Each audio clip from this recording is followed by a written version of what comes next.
በጌታ በኢየሱስ ስም ሰላም እላችኋለሁ። ክብር ለእግዚአብሔር ይሁን። ዛሬ አንድ ቃል ላካፍላችሁ እወዳለሁ። እንግዲህ የቀመስነውና እንደሚጥም እርግጠኛ የሆነውን የሰራነውን ምግብ ለሰዎች ስናቀርብ እርግጠኞች ሆነን እንደምናቀርብ እንዲሁ እግዚአብሔር ይመስገን እኔን የነካኝና ውስጤን ያጽናና ምናልባት ቃሉን ከመስማቴ በፊት ከነበረኝ አይነት ስሜትና ዕውቀት በሚያወጣ ሁኔታ የነካኝን መልእክት ለእናንተ ሳካፍል በብዙ ደስታ ነው። እግዚአብሔር የተመሰገነ ይሁን። ስለዚህ ዛሬ ወደ ጸሎት ከሄድኩ በኋላ ብዙ ጊዜ ባለኝ የጸሎት ልማድ ከነምንም ስሜቴ ጌታ ጋር መሄድን እግዚአብሔር አለማምዶኛል። አንዳንድ ጊዜ ጸሎትን ወይ አኩርፈን ወይ እግዚአብሔር የረሳን መስሎን በዛ ስሜት ውስጥ ስንሆን ወደዚያ መሄድ ያስቸግረናል። ግን ሁሌ ልነግራችሁ የምፈልገው ነገር እንደው እግዚአብሔርን እንኳን ሚስ አንደርስታንድ አድርጋችሁት ከሆነ ከነ ሚስ አንደርስታንዲንጋችሁ ከነ ኮንፊውዥናችሁ ከተሰማችሁ ስሜት ጋር ወደ ጸሎት ወደፊቱ መሄድ በጣም አስፈላጊ ነው። ሁል ጊዜ እንደ ቴራፒ ነው የምቆጥረው ጸሎትን። ሰዎች በጤናቸው እክል ሲገጥማቸው ብዙ የቴራፒ አይነቶች አሉ። ለዚህ ደግሞ ባለሙያ የሆኑ ሰዎች ቀጠሮ ሰጥተው ወደ ቢሮአቸው ሄደን ለጤናችን የሚጠቅም ቴራፒ ይሰጡናል እና ስንሄድ ከነበረን በተሻለ ሁኔታ ተመልሰን ጥሩ ተሰምቶን እንመጣለን። ሳይኮሎጂካሊ ቢሆን ፊዚካሊም ቢሆን። ከዛ ሁሉ በላይ ደግሞ በክርስቶስ በመዳናችን ባለቤት አምላክ ያለን ሰዎች ስለሆንን የጸሎት መብት የሚሰጠን እናንተ ሸክም የከበዳችሁ ወደ እኔ ኑ እኔም አሳርፋችኋለሁ ያለ አምላክ ስላለ በጸሎት ሄደን ከቴራፒስቶች ሁሉ የሚሻል ቴራፒ ሊሰጥ የሚችል ለነፍሳችን፣ ለአካላችን፣ ለሁለንተናችን የሚጠቅም ፈውስ ያለው አምላክ ጋር መሄድ በጣም እንዴት ድንቅ ነገር ነው። ይሄ ፕሪቪሌጅ ነው። ጸሎት እግዚአብሔር ለኛ የሰጠን እድል ነው። የሆነ በጣም ባለጠጋና ብዙ ነገር ያለው ሰው እባክህ ጠይቀኝ ያለኝን ነገር ሼር አረጋለሁ ቢለን ያ ትልቅ መብት ነው። ሄደን ጠይቀዋለን፣ ከባለጠግነቱ ያካፍለናል ማለት ነው። ግን እንዲህ አይነት ፈቃድ ሰዎች ለሰዎች አይሰጡም። ምናልባት ስልክ ቢደወል አያነሱም፣ ሊጠየቁም ፈቃደኛ አይሆኑም። ይሄ ትልቅ አምላክ ባለጠጋ ሁሉን የሚችል ከሱ ብዙ ነገር ወደ ሰዎች ሊሰጥ የሚችል አምላክ ግን በጸሎት ክፍላችን ውስጥ እንድንጠይቀው በር አንኳኩ ይከፈትላችኋል፣ ጠይቁ ታገኛላችሁ፣ ወደ እኔ ጩህ እኔም እመልስልሃለሁ የሚሉ ፈቃድ የሚሰጡ ብዙ የተስፋ ቃሎችን ሰጥቶናል። ይሄ ትልቅ ፕሪቪሌጅ ነው። በየጠዋቱ በየምሽቱ እየሄድን በመጠየቅ ልናገኘው የሚገባንን ነገር እንድናገኝ ይሄ የተሰጠን እድል ነው። በዚህ እድል ደግሞ በመጠቀም እንፈወሳለን እና ይሄ እድል ያለው ሰው ለመፈወስ የሚችልበት ቦታ አለውና ሁል ጊዜ ይሄንን አምናለሁ። ካልገቡኝ ነገሮች አንዳንድ ጊዜ እንደውም ጸልዬስ ጌታ ይሰማኛል ወይ የሚል የተጫነ ስሜት እንኳ በተሰማኝ ጊዜ እንደው የመሰለኝን እግዚአብሔር ልጠይቀው በቃ ያልገባኝን ነገር ለማውራት ሁሉ ሄዳለሁ። ግን የሚሆነው ነገር ከጸሎት በፊት ያለን አስተሳሰብ ከጸሎት በኋላ ከሚመጣው አስተሳሰብ የተለየ ነው የሚሆነው።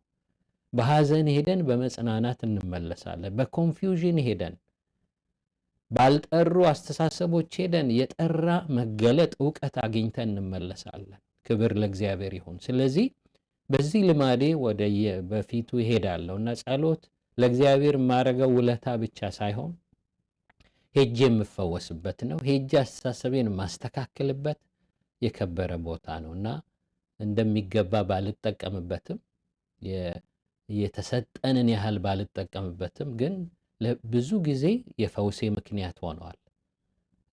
እግዚአብሔር የተመሰገነው እና በዚህ ጠዋት እንደ ልማዴ ማለት ነው ወደፊቱ ስቀርብ አንድ ቃል እግዚአብሔር ወደ ውስጤ አመጣና እውነቱን ለመናገር ከጸሎት በፊት ከነበረኝ ስሜት ጸሎትን ስጨርስ ወጥቼ ራሴን አሁን ላካፍላችሁ በምፈልገውና ጌታ በዙፋኑ ላይ እንዳለ ሁሉ ነገር በሰዓቱ እንደሚስተካከል በማውቅበት የመረዳት ከፍታ ላይ ራሴን አግኝቻለሁ። ስለዚህ ለእናንተም እንደሚጠቅም በጣም እርግጠኛ ሆኜ ላካፍላችሁ ፈልጋለሁ።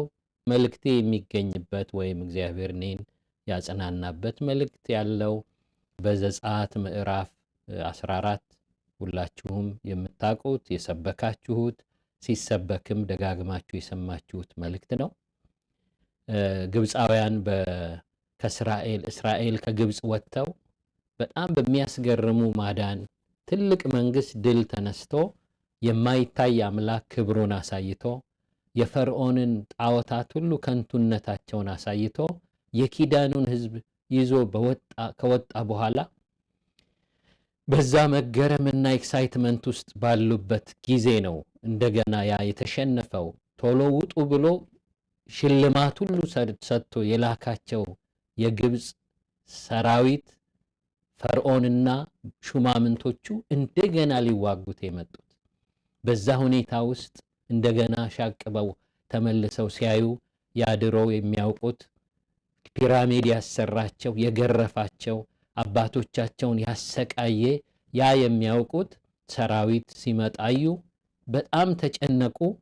በቃ እስከ ዛሬ የተደረገው ድል ሁሉ በዜሮ አጣፍተውት በቃ እግዚአብሔር ሊቀብረን ነው ያወጣን ብለው በዚህ አስተሳሰብ በነበሩበት በተከበቡበት ችግር እንደ ሳንዱች አጣብቆ በያዛቸው ሰዓት ላይ እግዚአብሔር ሙሴን አስቀድሞ አጽናናው። ሙሴ ደግሞ በዛ መረዳት ውስጥ ሆኖ ይህንን መልእክት ነገራቸው። ሙሴም ይላል ቁጥር 13 ዘጸአት 14:13 ላይ ሙሴም ለሕዝቡ አትፍሩ፣ ዛሬ የምታዩአቸውን ግብፃውያንን ለዘላለም አታዩአቸውምና ቁሙ፣ ዛሬ ለእናንተ የሚያደርጋትን የእግዚአብሔርን ማዳን እዩ። እግዚአብሔር ስለ እናንተ ይዋጋል፣ እናንተም ዝም ትላላችሁ አላቸው ይላል። ጌታ እንዲያስተምረን እንጸልይ።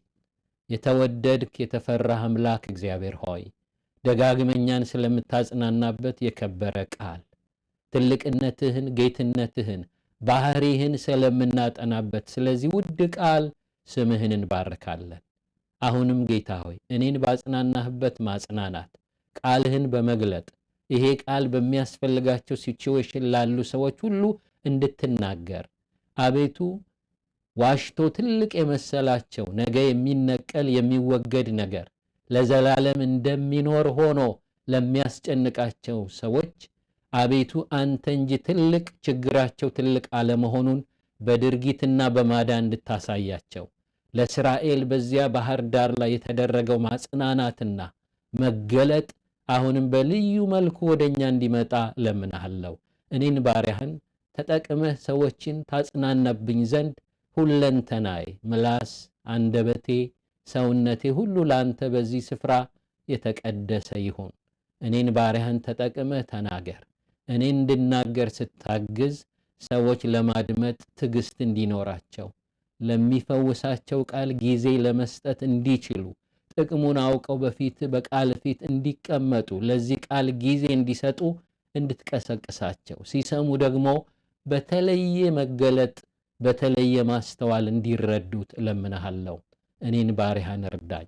በዚህ ቀን የጠላት የትኛውም ሥራ በቅዱሳን ሕይወትና ኑሮ በኢየሱስ ክርስቶስ ስም የታሰረ ይሁን። ዛሬ የምንሰማው የምናየው የምንናገረው ሁሉ በስምህ የተባረከ ይሁን። ሰዓታችንን ጊዜያችንን ሁሉ ባርክልን። እንወድሃለን።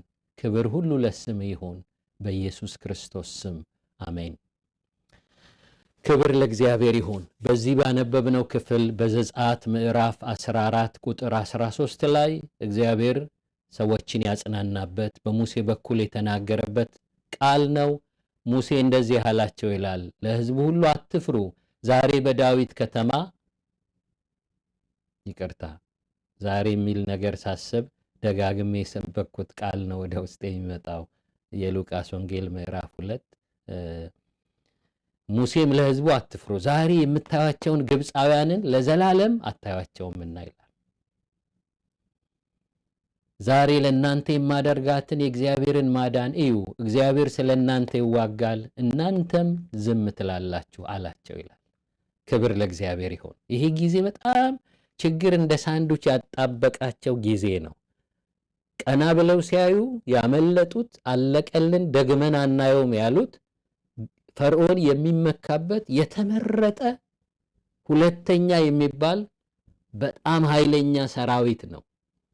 ሜካናይዝድ የሆነ በጊዜው የኃያል ሀገር በዘመኑ ባለ ስልጣኔ የጦር ትጥቅ ያለውን ሰራዊት ነው ያዩት። በሱ ተጨንቀዋል። ለማምለጥ ቢያስቡ በፊታቸው ደግሞ የኤርትራ ባህር ነው። አንዳንዴ ህይወት እንደዚህ ይሆናል።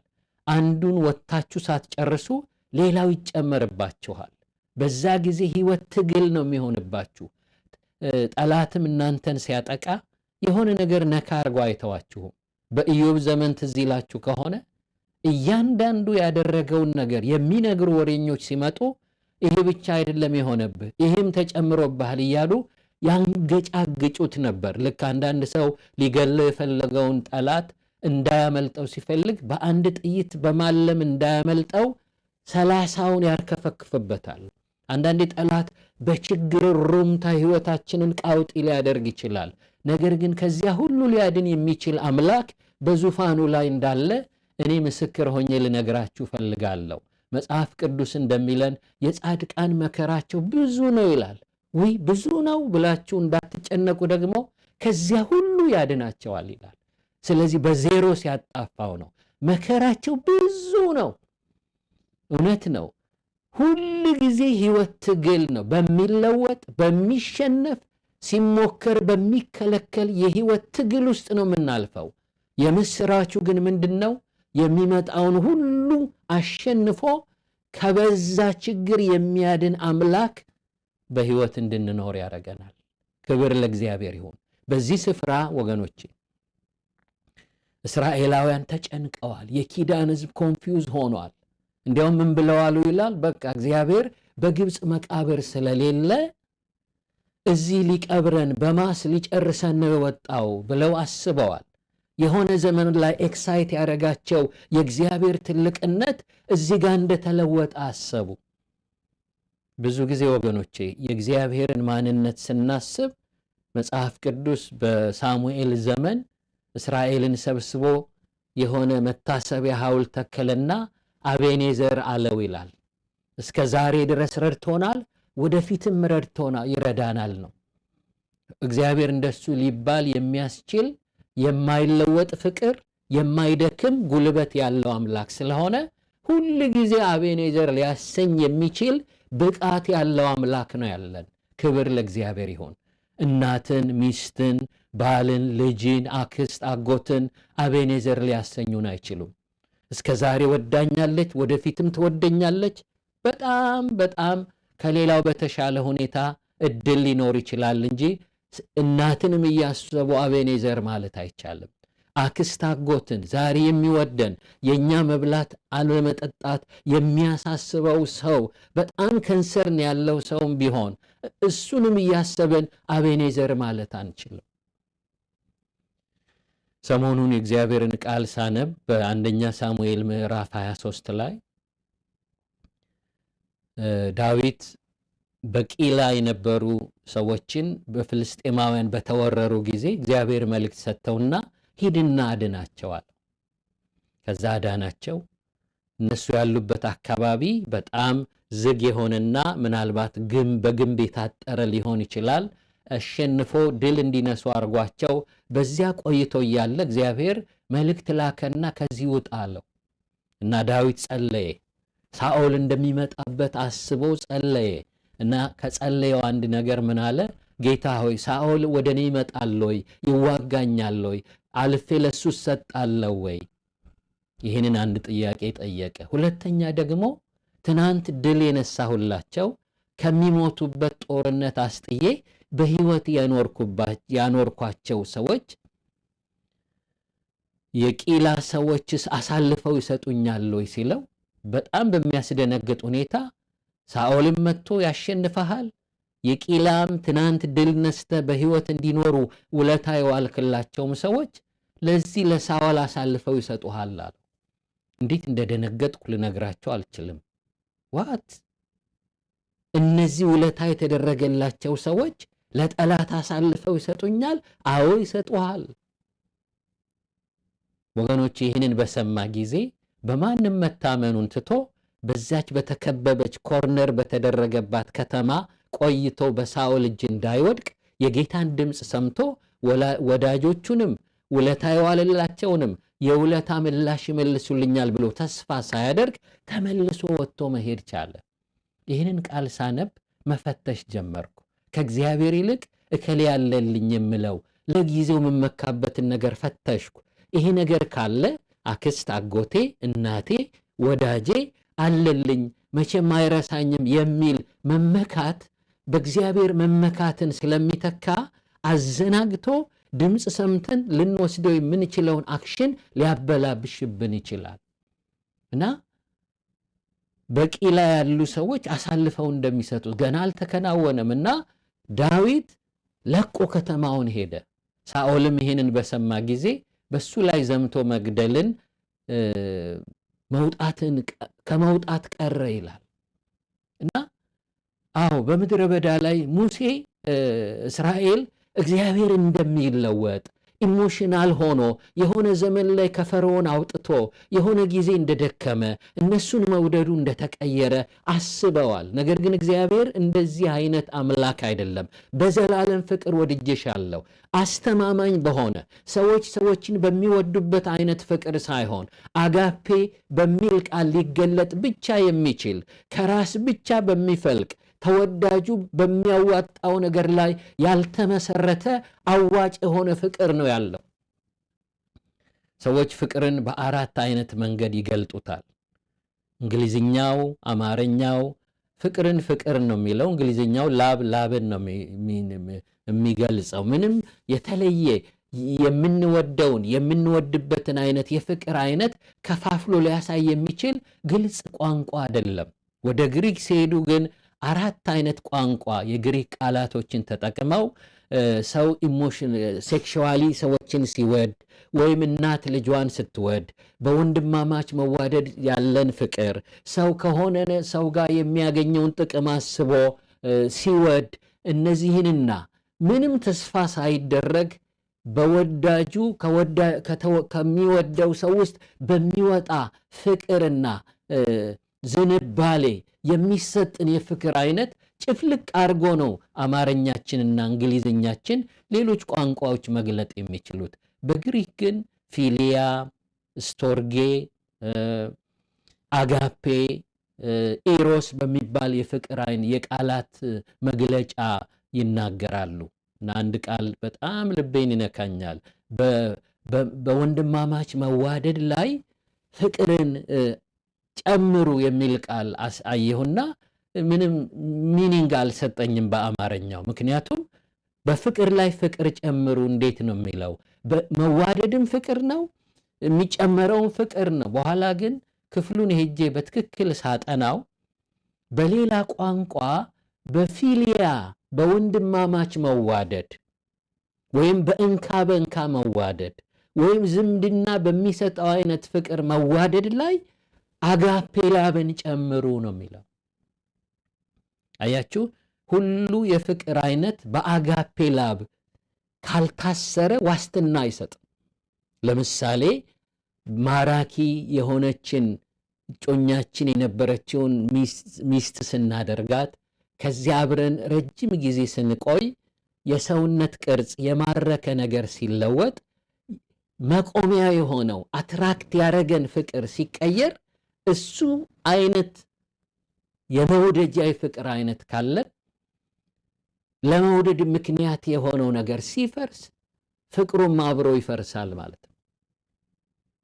ነገር ግን ከራስ በሚፈልቅ የሚመጣውን ምላሽ በማሰብ ያይደለ ከወዳጁ በሚወጣ መውደድ የሚደረግ የፍቅር አይነት ግን ለሌሎች የፍቅር አይነቶች ሁሉ ዋስትና ይሰጣል። ለምሳሌ ስንጠቅመው ሲጠቅመን ለሰጠነው በጎ ነገር ምላሽ እየተቀበልን የምንዋደድበትን የፍቅር አይነት እየተዋደድን ቆይተን እኛ እየሰጠን ሌላው ለኛ መመለስ ባልቻለ ጊዜ ያን ጊዜ ፍቅሩ መቀጠል አይችልም። ነገር ግን አጋፔ ላዩ ላይ ሲጨመር ግን ኦኬ የምሰጠውን ምላሽ በጥሩ ሁኔታ ይመልስልኝ ነበር። አሁን ግን ብልጥ ሆኖ ከኔ ማግኘትን እንጂ ከሱ በኩል የማገኘው ነገር የለም። ነገር ግን ፍቅር ማለት እግዚአብሔር እኛን የወደደበት አጋፔ የሚባለው የፍቅር አይነት ነው ስንል በሌሎች ፍቅር መቀጠል ዋስትና ስናጣ አጋፔ ላብ ግን እንድንቀጥል ያደርገናል። እግዚአብሔር የተመሰገነ ይሁን። ስለዚህ እግዚአብሔር በእንካ በእንካ አይደለ ምድር ላይ ከተወዳጁ በሚመጣ ስበት ማራኪነት ያልተመሰረተ ይልቁኑ ለመወደድ ቢታሰብ የማይወደድን ሰው ካለበት እንዲወደድ ከማያደርግ ድህነቱ፣ መጠውለጉ፣ ማጣቱ፣ መልካም ካልሆነ ጠረኑ አውጥቶ ውብ አድርጎ የሚወደድ አድርጎ ሊያበቃ የሚችል የፍቅር አይነት ነው እግዚአብሔር ያለው። ለዚህ ነው ሕዝቅኤል በደም ተለውሰሽ ነበር፣ ጊዜሽ የፍቅር ጊዜ ነበርና በደም ተለውሰሽ እያለ አትራክት በማታረግበት ዘመን በሕይወት ኑሪ አልኩሽ ይላል። እስራኤልን ከትንሽ መንጋ አስፈሪና ኃያል አገር አድርጎ በዙሪያ ያሉ የአሕዛብ አገሮች ሁሉ በሚንቀጠቀጡበት የእስራኤልን ዲፕሎማሲ ሊፈልጉ በሚችሉበት አስፈሪነት ከፍታ ላይ ከወጣች በኋላ ማራኪነቷ የአሕዛብን ነገሥታት ሲስብ ያን ጊዜ ልትረሳው ስታስብ ነው። ተጠንቀቂ፣ ዲፕሎማሲሽ ከአንቺ ጋር ኅብረት ማርገግ የሚያዋጣ እንደሆን በሚታሰብበት ጊዜ የወደዱሽ እኔ እንደዛ እንድትሆኝ ስላረጉሽ ነው። እነሱ ከአንቺ በሚያገኙት ጥቅም ከአንቺ ጋር አብረው ሌሎችን አገሮች መዋጋት እንደሚያዋጣቸው ኃያል አርገውሽ እንዲያስቡሽ ያረኩሽ እኔ ነኝ። ወደ አንቺ ስመጣ ግን አሁን ሰዎች እኔ የሰጠውሽን ነገር አይተው እንደወደዱሽ ወደ አንቺ በመጣሁበት ጊዜ የተጣልሽና የማትወደጅ ነበርሽ። ነገር ግን ኪዳን አደረግኩ፣ አነሳውና ውብ አረኩሽ። ጊዜሽ የፍቅር ጊዜ ነበርና በደም ተለውሰሽ ነው ያገኘውሽ። ጠረንሽ የሚስብ አይደለም። አንቺን ለኃያል አገርነት ያበቃሽ ከኔ በሚፈልቅ ከተወዳጁ በሚመጣ ገዛ ባልሆነ ፍቅር በመውደዴ ምክንያት ነው። እግዚአብሔር የተመሰገነ ይሁን። እኛን በሕይወት ያኖረን ወገኖቼ እግዚአብሔር እኛን በወደደበት ልዩ የፍቅር አይነት መውደድ ስለወደደን ነው። ወገኖቼ የሆነም የሚማርክ ነገር በነበረን ጊዜ ወደዱን ሰዎች ደክመን ሲያገኙን ሊጠሉን ይችላሉ። አንድ ጊዜ የሆነ ዙ ከሆነ ወንድም ጋር ቤተሰቡን ይዘን ስንጎበኝ አንድ በቤተ ክርስቲያን የማቀው ሰው ሊያወራኝ አልፈለግም። እንዴት እንደገላመጠኝ ልነግራችሁ አልችልም። ወዳጄ ነበረ። በኋላ ቆም ብዬ አሰብኩ። የሆነ ጊዜ ለማረከው በሚችልበት ጊዜ የወደደኝ ሰው ነው። አሁን ግን ሊሸፍነው በማይችል እንደ ፕሪቴንድ እንኳን ሊያደርግ ሲገባ በቃ ከዛ ዙ ሊያባርር በሚችል ጭፍግግ ያለ ፊት በጣም ነው በቃ በዝምታ በግልምጫ የተናገረኝ። ዋው ወገኖች፣ እግዚአብሔር ግን እንዲህ አይነት አምላክ አይደለም። እኛን የሚወድበት የፍቅር አይነት የእኛን ማራኪነት የማያስፈልግ ነው። እግዚአብሔር የተመሰገነው። ይሄ ራሱን ችሎ በብዙ ምዕራፍ በብዙ ክፍል ሊሰበክ የሚችል ነው። ነገር ግን ይህንን ያመጣሁት ግብፃውያን ባሳደዷቸውና በዚያ በባህር ዳር በጭንቅ በነበሩ ጊዜ ወዲያው እግዚአብሔር ሊገለን ነው፣ ወረተኛ እንደሆነ እንደተለወጠ አቅሙ የሆነ ጊዜ እንደተሸነፈ አድርገው አስበው ከዚያ በጣም ተጨነቁ። ሊቀብረን ነው ጌታ ያወጣን አሉ። ዛሬ ዋስትና ልስጣችሁ። እግዚአብሔርን በቅድስና እንከተለዋለን። የምንከተለው በኃጢአት ውስጥ ማለፍ ኮንሲኩዌንስ ስላለውና የማይመጥን ህይወት ስለሆነ ነው ንስሐ የምንገባው። እግዚአብሔር የተመሰገነ ይሁን። የማይመጥን ህይወት ላለመኖር ነው በቅድስና የምንኖረው። እግዚአብሔር የተመሰገነ ይሁን። ውጤቱም ደግሞ የሚረብሽ ስለሆነ ነው እንጂ እግዚአብሔርን በመቀደስና በጥሩነት ጎሽ ብሎ እንዲወደን ለማዋጣት አይደለም። ያለ ምክንያት ወዶ በምክንያት አይጠላኝም የሚል መዝሙር በጣም የሚያስገርም መልእክት ነው ወገኖቼ። ያለ ምክንያት ወዶ በምክንያት የማይተወን አምላክ አለ። ዋስትና አለን። ክብር ለእግዚአብሔር ይሁን። እግዚአብሔርን ለመማረክና በመማረካችን ፍቅሩን ለመጨመር የምንጨምረው ነገር የለም። ብናገለግል በፍቅር እንጂ ስናገለግል አይቶ አቤት ለእኔ ሲደክም ብሎ ስወደው ለእኔ እኮ የሚያሳየው ነገር ለአገልግሎት ያለው ኮሚትመንት ይገርማል ብሎ ለአገልግሎት ደንታ ከሌላቸው ሰዎች የተሻለ እንደሚወደን እንድናስብ አይደለም። እግዚአብሔር ስንበረታም ይወደናል፣ ስንደክምም ይወደናል፣ ስንመቸው ይወደናል፣ ደግሞ ያልተመቸነው ጊዜ ይወደናል። ለዚህ ነው ኤፍሬም እንዳልተገላበጠ ቂጣ ነው ይላል። ነገር ግን ኤፍሬም እንዴት እጥልሃለሁ? እንዴት ለጠላቶች አሳልፌ እሰጥሃለሁ? አንጀቴ ስለ ኤፍሬም ታወከ ይላል። ወገኖቼ ይበለው የሚባል ሊወረወር በሚገባ የተደከመበትን ያህል ያላደገ ኤፍሬም። ብዙ ጊዜ እህቶቻችን እንጀራ ቤት መጋገር ይሞክራሉና ይጋግራሉና ብዙ ጊዜ እየተጋገረ በየመሃሉ መልኩ አይኑ ማይወጣ ደስ ማይል እንጀራ ይኖራል። እሱን እንግዳ ፊት አያቀርቡትም፣ ጠቅለል አድርገው ትራሽ ያረጉታል። አዎ ኤፍሬም በአንድ ጎኑ አሮ በሌላው አቅጣጫ ሊጥ ነው። በሁለቱም አቅጣጫ ምንም መሆን የማይችል ነው። እንዳልተገላበጠ ቂጣ ነው ይላል ኤፍሬም። ነገር ግን እንዴት እተወሃለሁ? እውነት ነው። የዕድሜያችንን ያህል ባልበሰልንበት፣ ለሱ የሚመች ባልሆንበት ጊዜ አንዱ ገጻችን ሊጥ ሆኖ ሌላው ደግሞ አሮ እንደ ዕድሜያችን በጣም የተስተካከለ ህይወት ሊገኝብን ሲገባ ያረረ ጎንና ሊጥ የሆነ ጎን ሲኖረን እግዚአብሔር አይለወጥም። ይልቁን ወገኖቼ ነገ እንዴት ፍሬ እንደምናፈራ፣ ነገ እንዴት ምቹ እንደምንሆን የሚያስብ አምላክ አለን። ክብር ለእግዚአብሔር ይሁን። ስለዚህ ግብፃውያን መጥተው ሲያስጨንቋቸው በዚህ አስተሳሰብ ውስጥ ገቡ። ከዚያ በኋላ ወገኖቼ እግዚአብሔር ለሙሴ አስቀድሞ ከህዝቡ በተለየ ሁኔታ የተረዳ ስለነበር አወጣቸው። እግዚአብሔር ይመስገን። የወጣ ሰው ነው የሚያወጣው፣ የተነካ ነው የሚነካውና ሙሴ ቀድሟቸው ከህዝቡ በፊት ስለ እግዚአብሔር የተሻለ ያውቃል። እግዚአብሔር ፍቅሩ እንደማይለወጥ አቅሙ እንደማይዝል ያውቃል። ስለዚህ ምን አላቸው?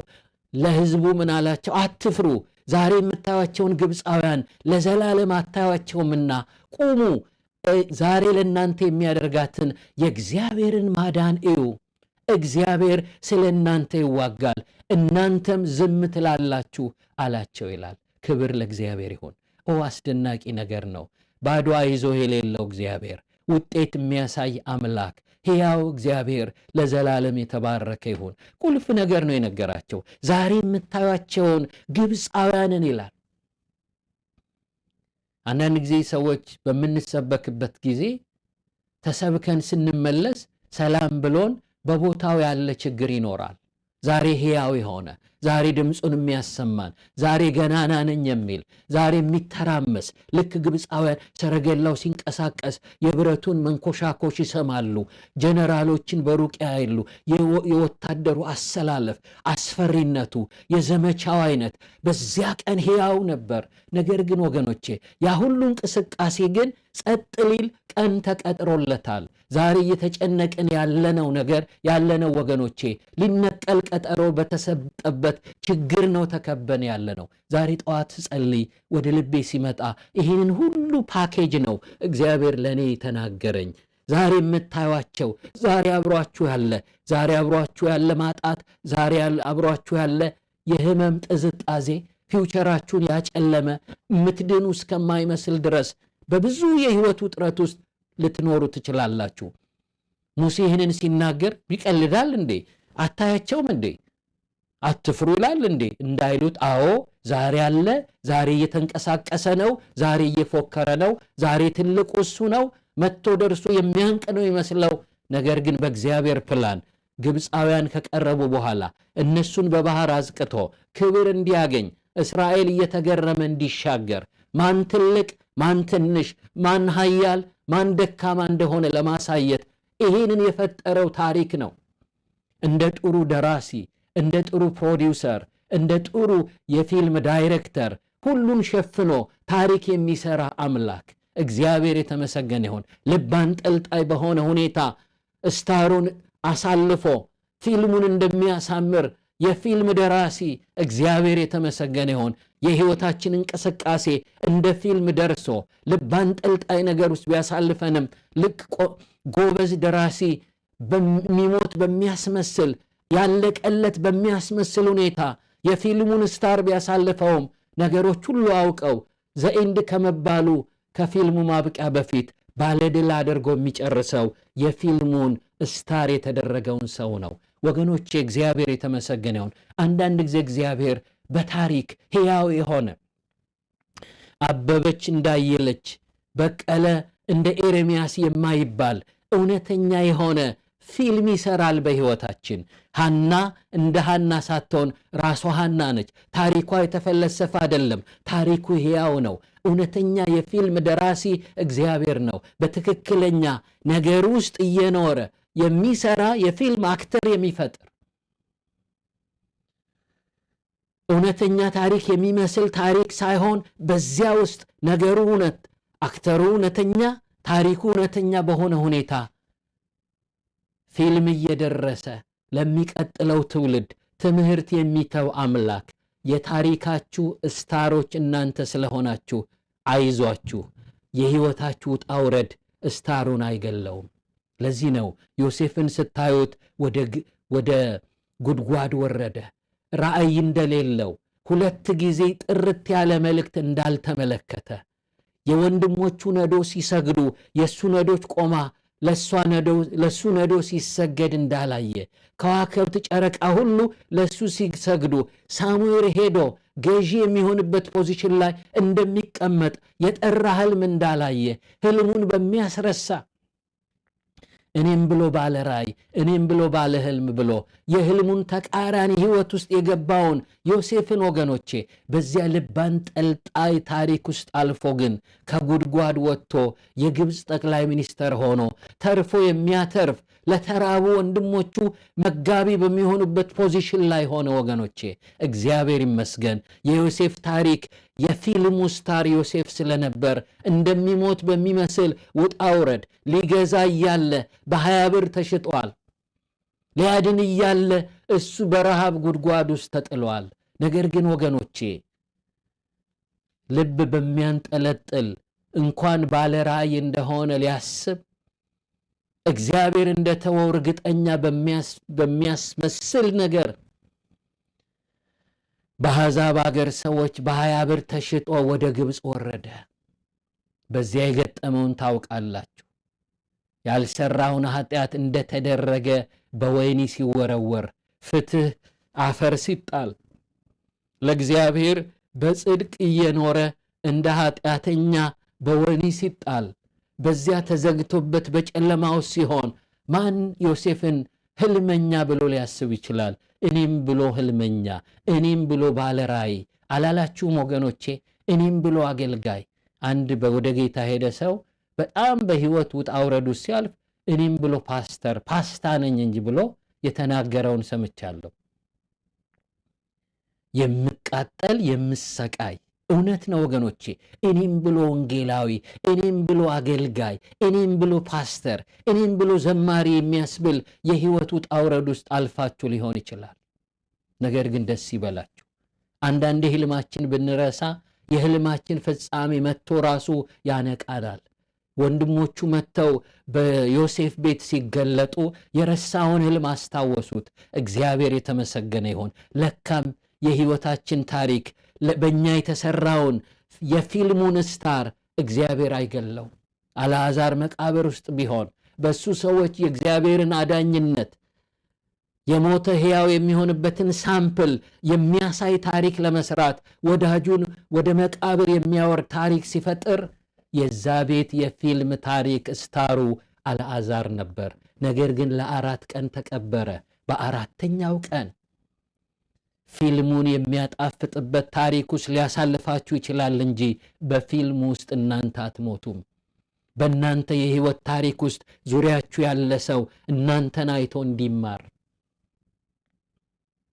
አንድ ሰው አገኘሁት፣ አገልጋይ ነውና ቤቴ ምሳ እየበላን እኔ አንተን ሳስብ ለኔ ትንግርት ነህ፣ በዚህ ሁሉ ጣውረድና በዚህ ሁሉ መከበብ ውስጥ ለማገልገል ያለህን ልብ አየሁ አለኝ እና ደስ አለኝ ያንን እግዚአብሔር ስላስተማረው።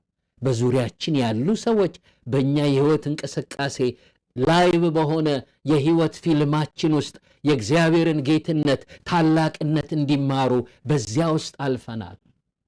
እግዚአብሔር የተመሰገነ ይሁን። አልዓዛርን ከመቃብር አወጣው። ሰዎች ሁሉ ኢየሱስን አዩ።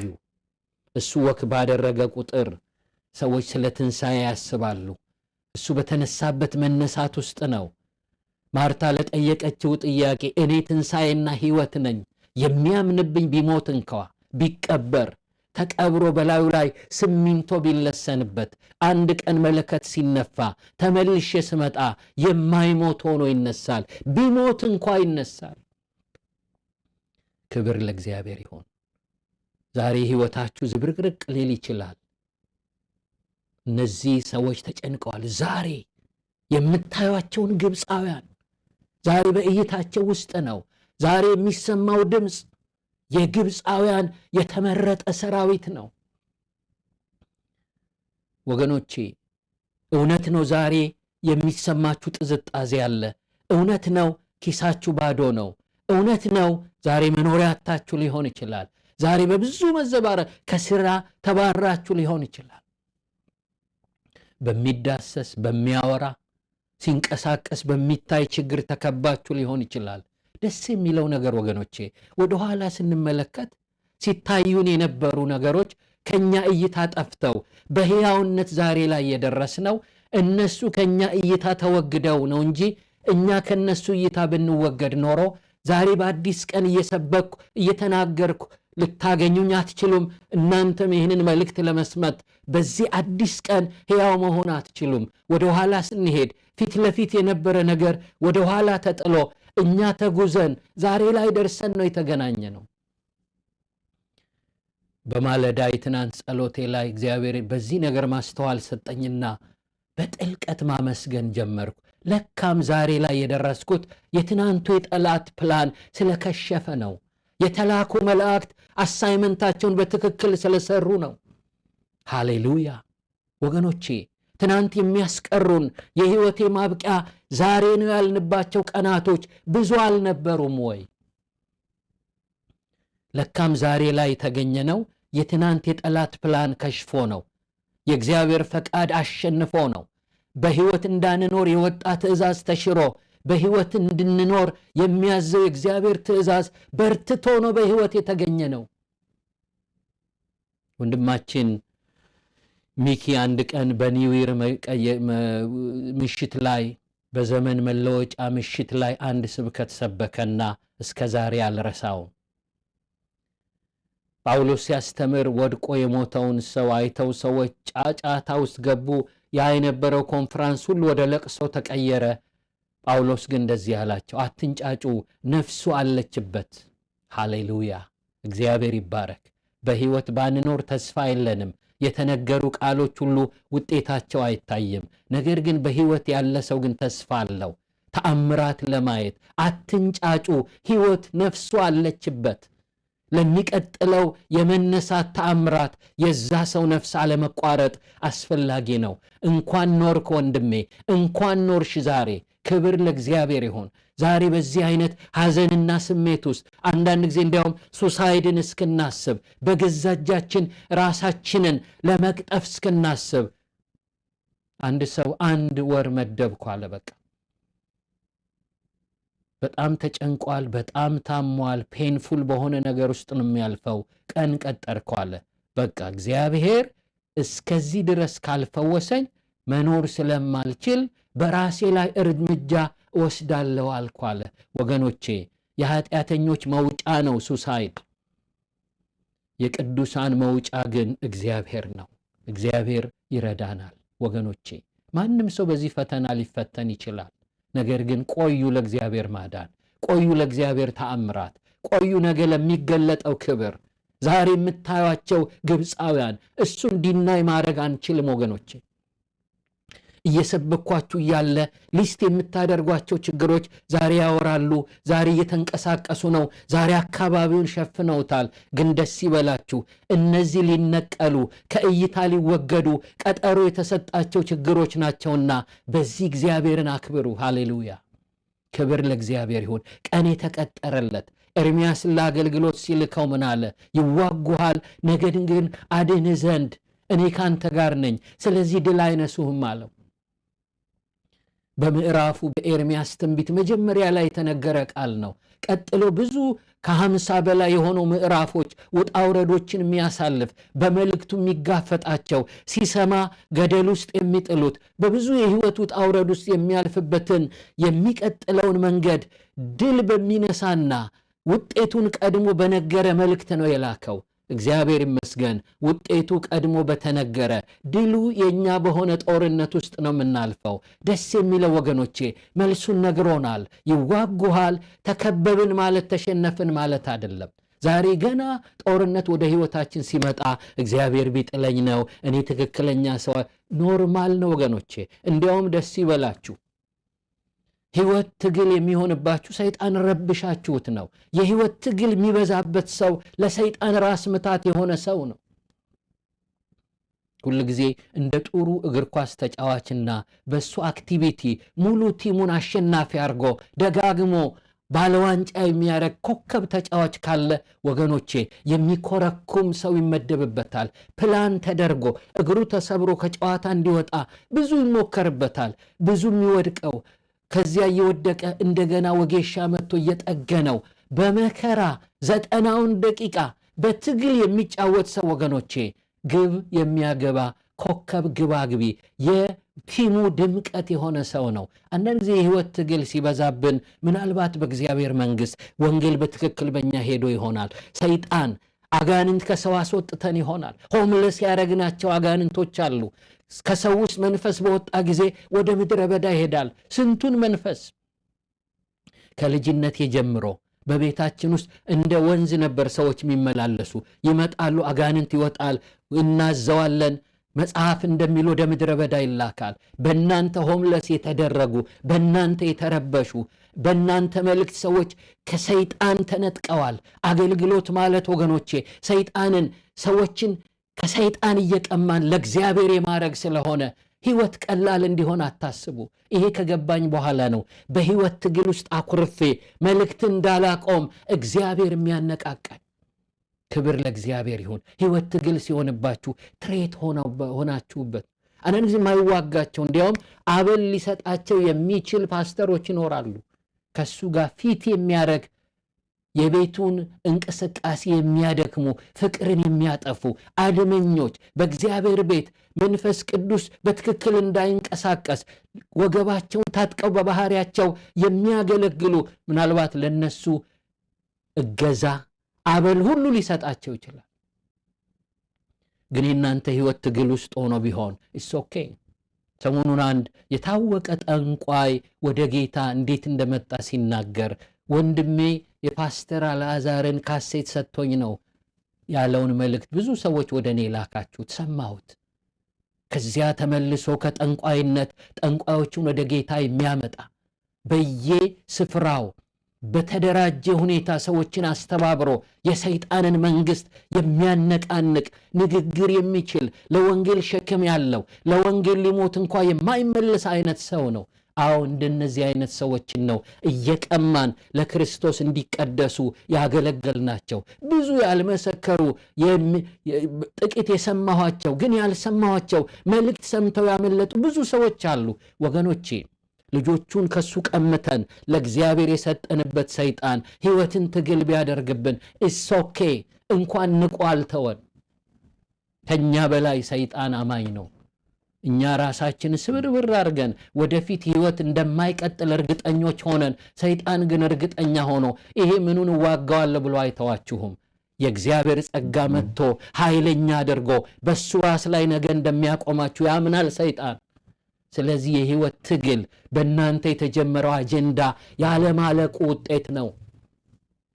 ብዙ ጊዜ በህይወት ያይቻለሁ ሰዎች የተሳካላቸው ተመልሼ መቆም ማልችል ተራ የሆንኩ የመሰለኝ ሰዓት ሰይጣን ውጊያውን አያቆምም። የሆነ ጊዜ ነው የገባኝ፣ እንዴት አይተወኝም? ቤቱ የተቀመጠን የአገልግሎት በር የተዘጋበትን ሰው እንዴት ዝም አይለውም ባልኩበት ጊዜ ስራው እንዳላለቀ ያውቃል።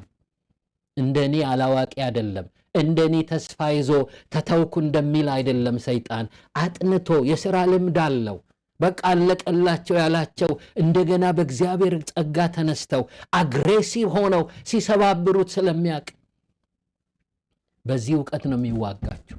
አሁን መልእክቱን ሰልፍ በበዛ ጊዜ የእግዚአብሔር አጀንዳ አላለቀም፣ ታሪክ ተለውጦ የእግዚአብሔር ክብር ደግሞ በኃይል ይገለጣል የሚል እምነት ውስጥ ነው ያለሁት። እግዚአብሔር ዌስት አያረጋችሁም። ደክማችሁ ቢሆን አበርትቶ፣ ረክሳችሁ ቢሆን ቀድሶ ወደ ብዙ ፖዚሽናችሁ ለመመለስ ታሪክ ያለው በኤደን ገነት ሰው ሲወድቅ ከዛ ጊዜ ጀምሮ ከዋኖስ ከጠቦት ከወይፈን ጀምሮ እየታረደ ፋይናሊ ደግሞ አምላክ ሰው ሆኖ በመታረድ የተጣለን ሰው ወደ አጣው ፖዚሽን በመለወጥ የሚተጋ አምላክ አለን። ክብር ለእግዚአብሔር ይሁን። ማንንም ዌስት አያረግም። ሰብኮ በፍቅር ወቅሶ ሳይኮንን የሚመለስ ልብ ፈጥሮ መልሰኝ ብሎ ሲያለቅስ ይቅር በሎ በብዙ ኃይልና ክብር ሞልቶ የሚያቆም ከሃዲውን ጴጥሮስን አምጥቶ ሐዋርያ በሚያደርግ ፖዚሽን ላይ ያቆመ ወንበዴን ወደ ገነት ሊያስገባ በሚችል ደም ሰዎችን የሚቀድስ አምላክ በዙፋኑ ላይ አለ። ክብር ለእግዚአብሔር ይሁን። የህይወት ትግል በሱ ሁኔታ ቢመጣባችሁ አትፍሩ። ይዋጉሃል፣ ነገር ግን አድን ዘንድ እኔ ካንተ ጋር ነኝ። ስለዚህ ድል አይነሱህም። ድሉ የታወቀ ጦርነት ነው። ኦልሬዲ ውጤቱን አውቀን ነው እየታገለን ያለ ነው። ሰይጣን በጣም የተሳካለት ቢመስል አንድ ቀን አንድ ሰው ደወለልኝና እባክህ ከአሜሪካ ልባረር ነው በብዙ ውጥረት ውስጥ ነው ያለ ብሎ ለሱ ስጸልይ እግዚአብሔር ተናገረኝ። ሃማ ለ60 ቀን ለ40 ቀን የሱሳ ግንብ ሰዎችን ለመጨረስ ደብዳቤ በፈረስ በላከ ጊዜ ያ ደብዳቤ ደርሶ ሊገድል ሲቃረብ ነገር ተለውጦ ሃማና ልጆቹ አልቀው ደብዳቤ በሚጽፍበት ፖዚሽን ላይ እግዚአብሔር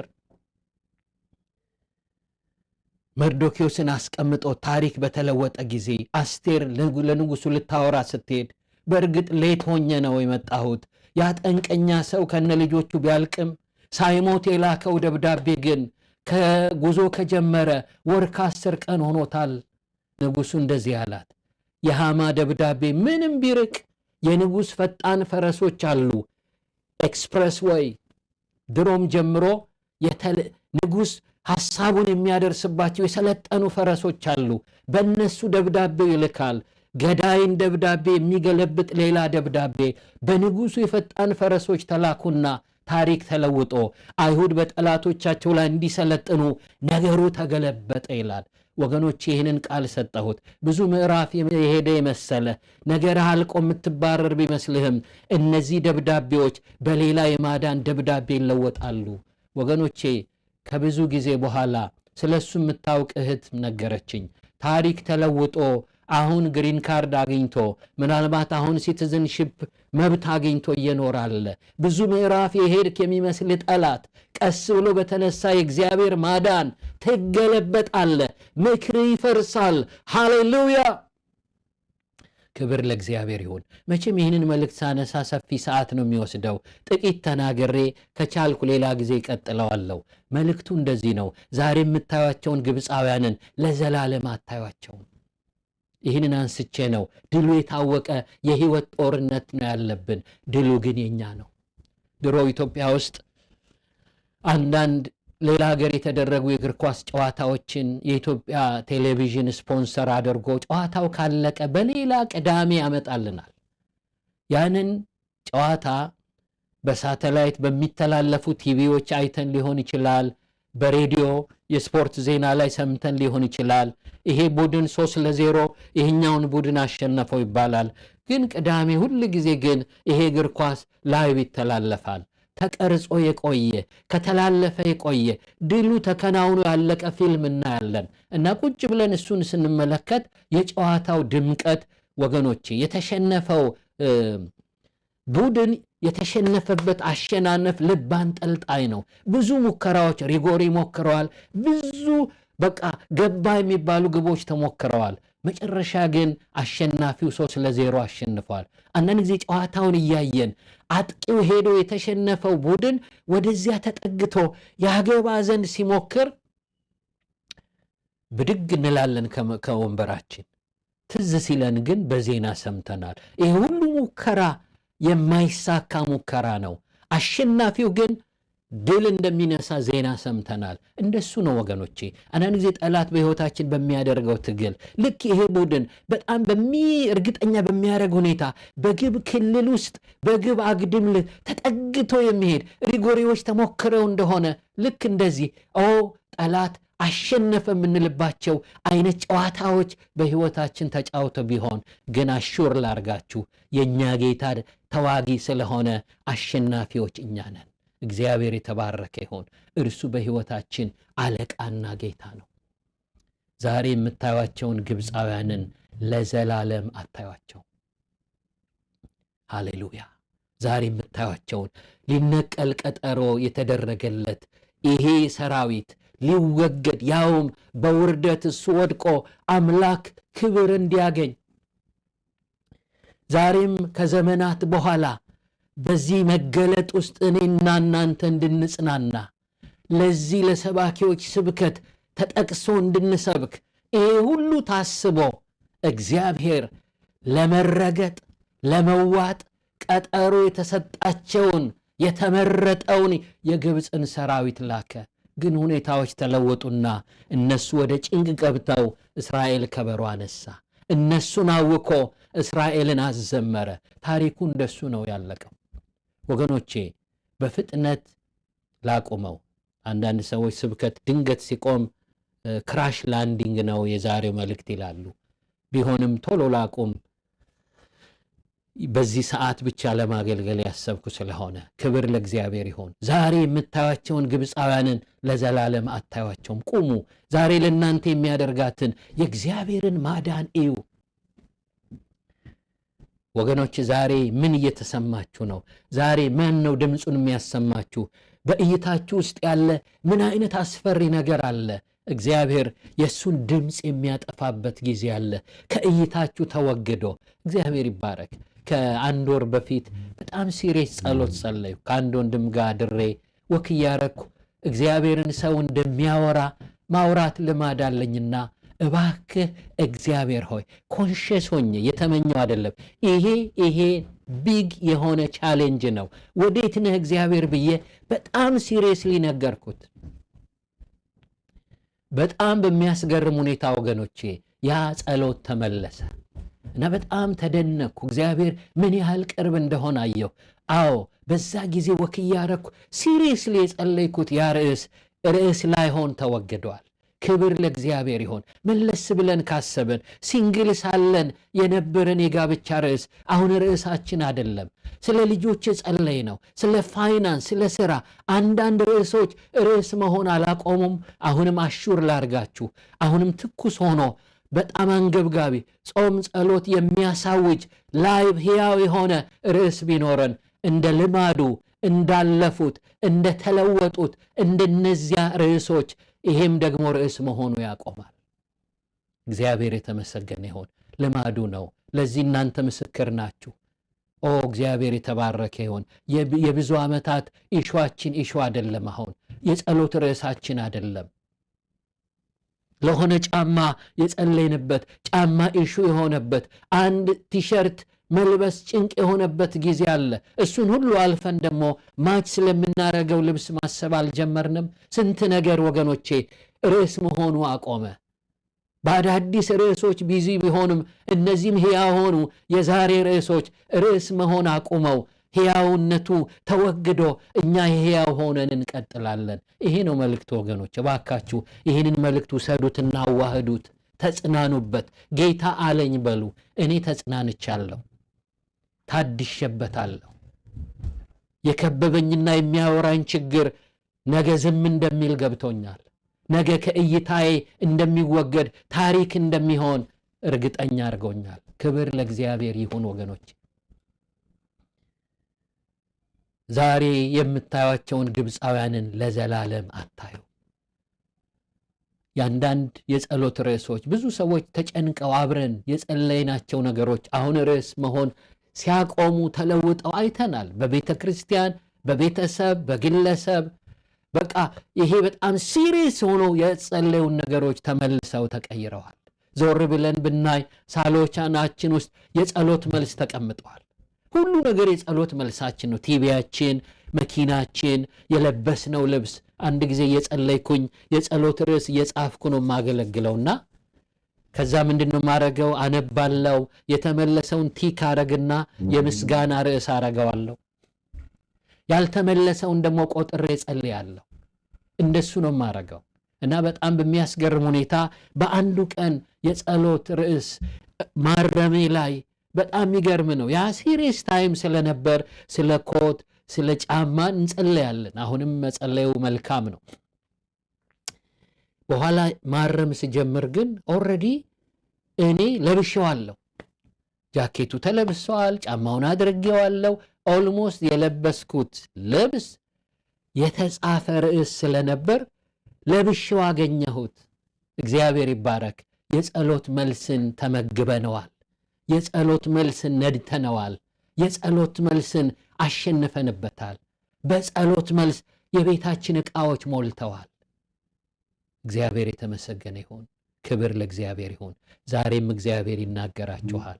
ልነቅለው ቀን በቀጠርኩለት ችግር ነው ተከበህ ያለኸው። ድምፁን የሚያቆምበት ጊዜ ይመጣል። እንደሱ ነው የሆነው። ባዶ አይዞ የለውም እግዚአብሔር። ወገኖቼ እንደዚህ አውጅ ምናምን የሚሉ ፍልስፍናዎች አሉ። አሁን ዝም ብለህ ተናገረው፣ ለመልካም ነው። አንዳንድ ጊዜ ለመልካም የሚያረግ አምላክን ጌታው ያረገ ሁሉ ያላረገ ሁሉ ለበጎ ነው ይላል። ወገኖቼ ነገርን ለበጎ የሚለውጥ አምላክ ሳይኖራችሁ ነገር ለበጎ ይሆናል ብላችሁ አታስቡ። እንዲያውም አንዳንዴ በጎ የሚመስለውን ነገር ወደ ክፋት የሚለውጥ ጠላት በሕይወታችሁ ገዢ ሆኖ እሱን ማሰብ አትችሉም። ነገር ግን እግዚአብሔርን ለሚወዱት እንደ ሐሳቡን ለተጠሩት ነገር ሁሉ ለበጎ እንዲደረግ እናውቃለን ይላል። እግዚአብሔር የተባረከ ይሁን። አንድ ሰው ሲያስተምር ጥሩ አድርጎ ገልጦታል። ነገር ሁሉ ተጠቅልሎ ለበጎ ይሆናል ነው የሚለው። በተናጠል ጎምዛዛ ነው። ልክ አንዳንድ ጊዜ ወጥ ተሰርቶ ከምድጃው ሲወጣ ወደ ቴብል ለመበላት ሲመጣ ብዙ ፕሮሰስ አልፎ ነው። ሽንኩርቱ ተቁላልቶ ቲማቲም ተጨምሮበት ዘይት ተጨምሮ ከዚያ ደግሞ ሊወጣ ሲል መከለሻ ተጨምሮለት ጠረኑ አምሮ ቅቤ ተጨምሮበት ነው የሚወጣው። እነዚህ ሁሉ ነገሮች በተናጠል ቢቀመሱ አንዳንዱ ያቅለሸልሻል፣ አንዳንዱ ይጎመዝዛል። ህይወት እንደሱ ነው። ዛሬ መከለሻውን ለጥሎ የመቅመስ አይነት ህይወት ውስጥ ልትኖሩ ትችላላችሁ። ግን ደስ ይበላችሁ። በተናጠል የቀመሳችሁት የመጎመዘዛችሁ ያቅለሸለሻችሁ ነገር ተሰብስቦ እንዳለቀ ጥሩ የዶሮ ወጥ ማዕድ ላይ ሲወጣ በጣም ወገኖቼ እየተገረምን ደስ እያለ እንደምንበላው ተበታትኖ የጎመዘዘ ህይወት ተጠቅልሎ ለመልካም ሲሆን ጣፍጦ ይገለጣል። ክብር ለእግዚአብሔር ይሁን። በተናጠል እየቀመስን አሁን እሱ ጎምዛዛ ሆኖብናል። የሚያቅለሸልሽ ነገር አለ፣ የሚጎመዝዝ ነገር አለ። ነገር ሁሉ ተጠቅልሎ ግን ለበጎ እንዲደረግ እናውቃለን። ሃሌሉያ። ብዙ ልናገር የምችል ነገር ነው አሁን በውስጤ እየፈሰሰ ያለው፣ ግን መልእክቴን ላሳጥርና ልጨርስ። ዛሬ የምታዩቸውን ግብፃውያንን ለዘላለም አታዩቸውምና ቁሙ። ዛሬ ለእናንተ የሚያደርጋትን የእግዚአብሔርን ማዳን እዩ። እግዚአብሔር ስለ እናንተ ይዋጋል፣ እናንተም ዝም ትላላችሁ አላቸው ይላል። ክብር ለእግዚአብሔር ይሁን። ድሮ ልጅ ሆኜ የማየው የነጻ ትግል ነበርና ደካማ ከብርቱ ጋር እየተደረገ በዚህ ሁኔታ የሚጫወቱ እና በጨዋታ ውስጥ ቢግ ዳዲ በመባል የሚታወቅ ግዙፍና መቶ ሪንጉን የሚያነቃንቅ ተጫዋች አለ። ከሱ ጋር ደግሞ በአንድ በትንፋሽ የሚዘራ ደግሞ የኮሰመነ ደግሞ ፓርትነር አለ። አንዳንድ ጊዜ ጨዋታው ከዚህ ከደካማው ጋር ይደረግና በሌላኛው ቦታ ያለ መለስተኛ ጡንቻ ባለው ነገር ከየኮርነሩ እየተጋጨ ይኖራል እና ያቺ ኮሰመነችውና የደከመችውም ተጋጣሚ ትሞክራለች በቃ እና የሚደረገው ነገር ፓርትነሩን በመንካት በመቀየር ነው ጨዋታው የሚደረገውና በዚያ ጊዜ በቃ ያቺ የቢግ ዳዲ ፓርትነር የሆነች ግዙፍና አሸናፊ የሆነ ተዋጊ ፓርትነር ያላት የደከመው ሰውዬ ትንሽ ይታገላል። ወገኖች እየወሰዱ ሲጥል ሰው ሁሉ መጮህ ይጀምራል። ንካው ንካው ንካው ፓርትነርህን ጥራው ይላሉ። ምክንያቱም ፊቱ እያበጠ ይመጣል፣ መቆሳሰል ይጀምራል። እና አንዳንድ ጊዜ እየተንገዳገደ አቅጣጫ ጠፍቶበት እንደምንም በትግል ሄዶ ቢግ ዳዲን ሲነካው አንዴ ገብቶ ያንን ሰውነቱን ያደከመውን ሌላኛውን አሸንፎ አሸናፊ ይሆናል ጊዜ ሳይፈጅበት። ከሁሉም የሚገርመኝ የጨዋታው ማለቅ ጊዜ መዳሊያ በሚሰጥበት ጊዜ ያ ፊቱ ያባበጠ ጥቂት ሲዋጋ በሌላ የተጠቃ ነገር ግን ቢግ ዳዲን ነክቶ ጦርነቱን ለሌላው ያሳለፈ ያደካማ ሰው ከቢግ ዳዲ ጋር አብሮ ሻምፒዮን ይሆናል። መዳሊያው የጋራ ይሆናል። ወገኖቼ ህይወት እንደሱ ነው። ክርስትና ሁሉ ሚስጥሩ ቀመሩ እንደሱ ነው። ሁሉን በሚችል አምነን ነው። አገር አንቀጥቅጥ በሆነው የሰይጣን ራስ ላይ የቆም ነው። አልገበርክልኝም ብሎ ትውልድን በሚፈጅ ዕቃ እያሸጠ የማይገኝ መስዋዕት እየጠየቀ ትውልድን በሚጨርስ መንፈስ ላይ ገዢ የሆን ነው። ሌላውን ያንፈራፈረውን መንፈስ እኛ መርገጥ የቻልነው በዚህ ቀመር ነው ወገኖቼ። ቢግ ዳዲ አሸናፊ ሲገባ ጊዜ ሳይፈጅበት ብርሃን የደረሰ ጊዜ ጨለማ በቅጽበት እንደሚወገድ በዚህ በሚልቅ ፍጥነት አሸናፊ የሆነ የእግዚአብሔር ልጆች ሆነን። ጸሎት ማለት ወገኖቼ ቢግ ዳዲን እጅን ሰዶ እንደመንካት ነው። እሱ መጥቶ ሪንጉን ሲቆጣጠር ስቴጁ ላይ ሲወጣ ጊዜ አይፈጅበትም። ለእኛ የገዘፈ ነገር ተሽመድምዶ እግዚአብሔር ይመስገን ከእግዚአብሔር ጋር ሻምፒዮን እንሆናለን። አዎ ወገኖቼ ለነዚህ የገዘፈ ጠላት ነው የመጣው። እዚህ ጋር ቁም ነገሩ የእግዚአብሔርን ማዳን ለእናንተ የሚያደርጋትን እዩ። እግዚአብሔር ስለ እናንተ ይዋጋል። ተዋጊው ቢግ ዳዲ እሱ ነው። ሲመጣ በግብፅ ተመራርጦ ባሉ ክፍለ ጦሮች ሁሉ የገነነው ሁለተኛ የተባለው ሰራዊት ግነቱ በስሩ ላሉ ክፍለ ጦሮችና ብርጌዶች እንጂ ለጠራን ጌታ ስላልነበር ተመራርጦ የመጣው የግብፅ ሰራዊት ለእግዚአብሔር ተመርጦ አሸናፊ አይሆንምና የተመረጠውን ሰራዊት በግብፅ ውስጥ አስገባች፣ በባህር ውስጥ ጣላቸው፣ ውሃው ዋጣቸው። እስራኤል ግን በደረቅ ተሻገሩ። ግብፃውያን ሲሞክሩ ተዋጡ። በጣም ልቤን የሚነካኝን ነገር ልነግራቸው፣ ሌሊቱን ሁሉ አልተቃረሙም ይላል። በመካከላቸው ከልካይ መልአክ ከሳት አምድ ጋር በመካከል ነበር። ደስ ይበላችሁ፣ በእኛና ወደኛ በሚመጣ ጠላት መካከል ገብቶ የሚቀለብስ አምላክ በዙፋኑ ላይ አለ። እግዚአብሔር በነገር ሁሉ የተባረከ ይሁን። ኦ ሃሌሉያ፣ ጌታ ይባረክ። ከዚያ ሞተው እስራኤል የጠላቶቹን ሬሳ በባህር ዳር አየ ይላል። ግብፃውያን ተጨንቀው እስራኤል ዘመሩ። ዛሬ ጠላታችሁ ታውኮ ለእናንተ ሰላም ይሁን እና ጠላቶቻችሁን እርኩሳን መናፍስትን ረግጦ እናንተን ከበሮ ያስነሳ፣ ጊታር ዝማሬ ያስነሳ እግዚአብሔር በዙፋኑ ላይ ነው። ክብር ለእግዚአብሔር ይሁን። የዛሬ መልእክት ይሄ ነው። ዛሬ እየታየ ያለ ነገር ድምፁ የሚጠፋበት የጠላቶቻቸውን አስከሬን አዩ። ዝናሩ አለ፣ ኮከቡ አለ፣ ግን ጀነራሎች ሞተዋል። የጦር መሪዎች ከድንጋይ ጋር ተጋጭተው ላይነሱ ሞተዋል።